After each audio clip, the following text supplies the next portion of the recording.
You likened MAGA to wokeness,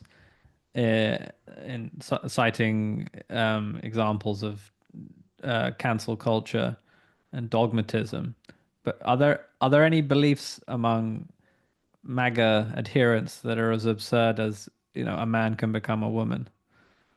I think yeah, it's a very good question.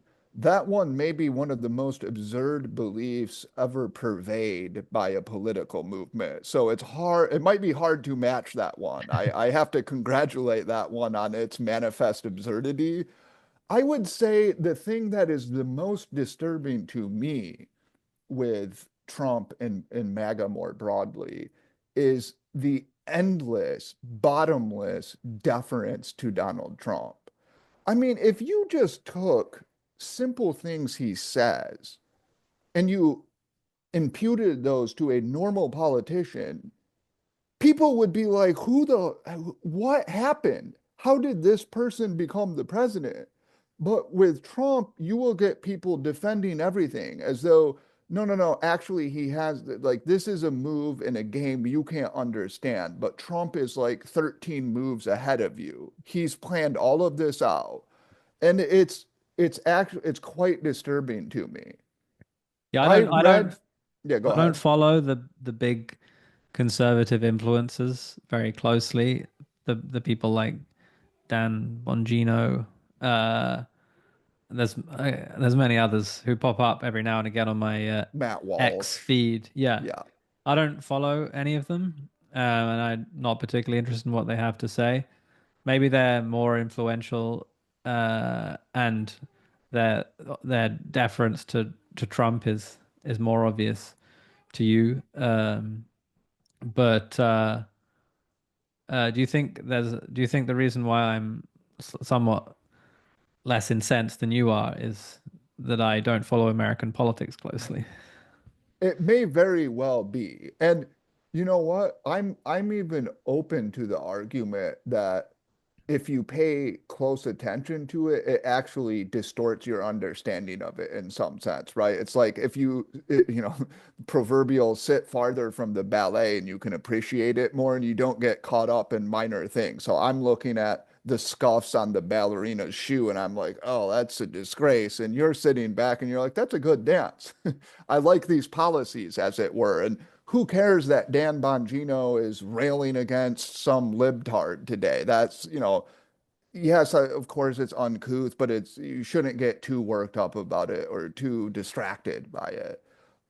I'm open to that argument. I don't think it's right, and I think it's clearly a violation of the principles of conservatism. I mean, you could claim that it's a correct argument, but if it's correct, conservatism's wrong.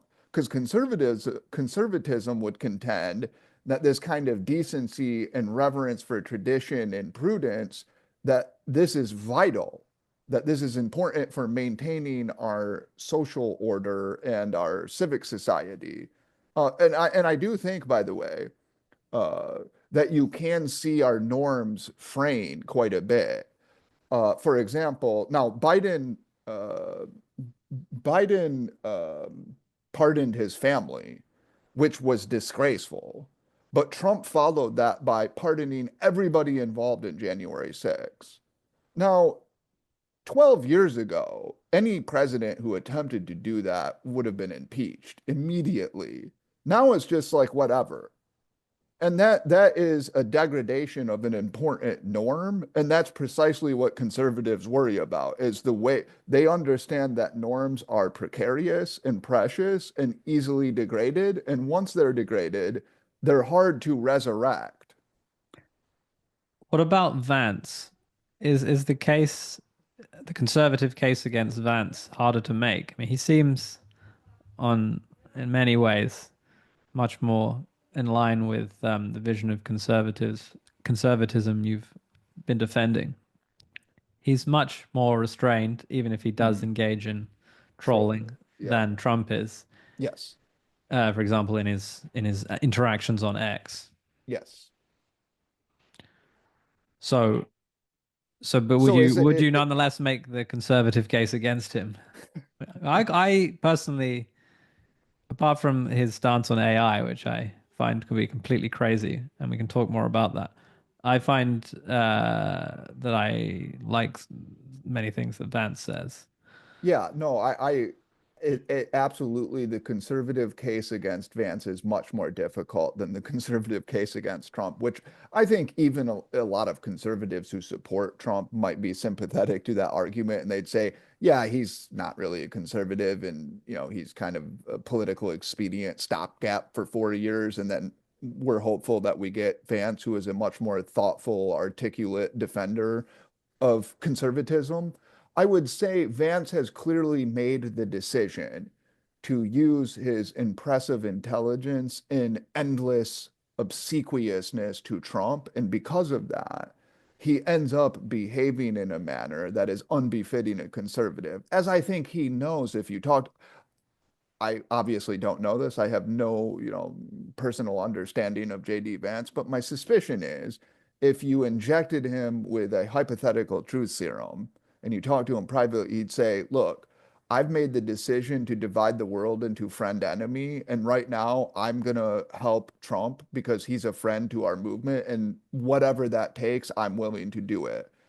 I think that's a bad calculation and indeed an anti-conservative calculation. And it leads to unfortunate behavior, as we saw with the Zelensky press conference.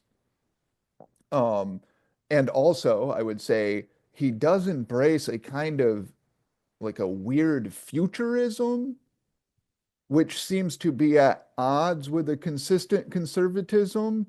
And we can talk about that, his speech on AI, for example. But let me give you another example. I don't, I have, I have concerns, of course, with European free speech laws.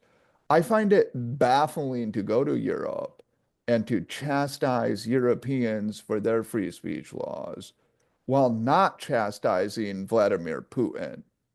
And in fact, Well, while that's being quite, isn't that rather quite, sympathetic to Vladimir Putin in his discourse, especially as we saw in the now infamous meeting with Zelensky.